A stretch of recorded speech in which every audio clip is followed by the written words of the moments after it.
भारत में 31 दिसंबर सन 1600 को यहाँ पे खोली जाती है। 31 दिसंबर सन 1600 को भारत में खोली जाती है और इस ईस्ट इंडिया कंपनी का एक ही लक्ष्य था कि व्यापारिक कंपनी है और व्यापारिक कंपनी और इसी व्यापारिक कंपनी और इस कंपनी में जो नियम कायदे निकलेंगे, जो भी एक्ट निकलेगा, उन्हीं के माध्यम से व्यापार होगा। लेकिन ये विद्यार्थियों बात ऐसा हुआ था कि व्यापारिक कंपनी थी, व्यापारिक कंपनी होने के साथ साथ में अंग्रेज अपने नियम और लगान वगैरह का सारा बढ़ाते थे। उस चीज को ध्यान में रखते हुए ये व्यापारिक कंपनी ने बनकर एक राजनीतिक कंपनी भी बन गई थी और इसी राजनीतिक कंपनी बनने के साथ साथ में हर प्रकार के जो होते थे गजट प्रकार के जो भी मामले होते थे इस राजनीति के माध्यम से ईस्ट इंडिया कंपनी के नाम से कोई भी एक होता होता है उसके माध्यम से,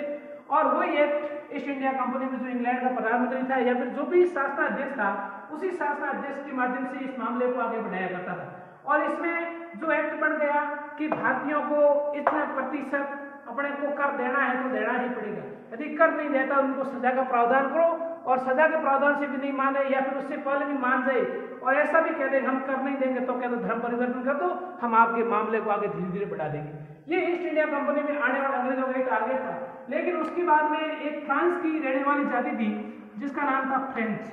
तो फ्रांस की रहने वाली जाति थी फ्रेंच भी यहाँ पर आ गई थी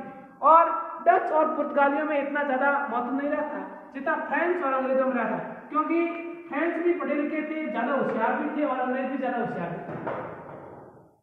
तो इन्होंने आपस में राजनीतिक हिस्सा लिया, वो कह रहा है कि मैं राज करूंगा, ये कह रहा है मैं राज करूंगा। लेकिन इस चीज को ध्यान में रखते हुए ये मामला आगे और बढ़ता गया था। लेकिन ये अंग्रेज वो व्यक्ति है, अंग्रेज एक ग्रेट ब्रिटेन हो एक वो देश है जिन्होंने क्या कर दिया, आप सबको पता है कि फ्रांसीसी क्रांति के अंतर्गत अमेरिका पर भी राज किया था। अमेरिका आज एक ताकतवर देशों की श्रेणी में माना जाता है, लेकिन एक समय था जब इसके 13 प्रांत थे, 13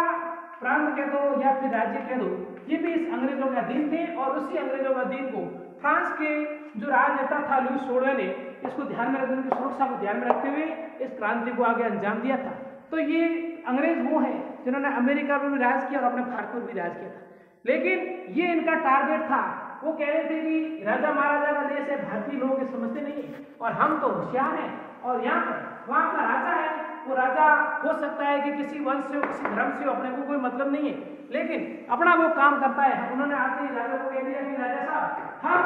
आपको भी कमा करके देंगे और हमारा भी काम है और आप ऐसे करो, इस एग्रीमेंट लेटर को साइन कर दो और जिनके माध्यम से हमारा जो मामला है व्यापार आगे बढ़ता रहेगा और हमारे भी छोटे छोटे बच्चे इस प्रकार की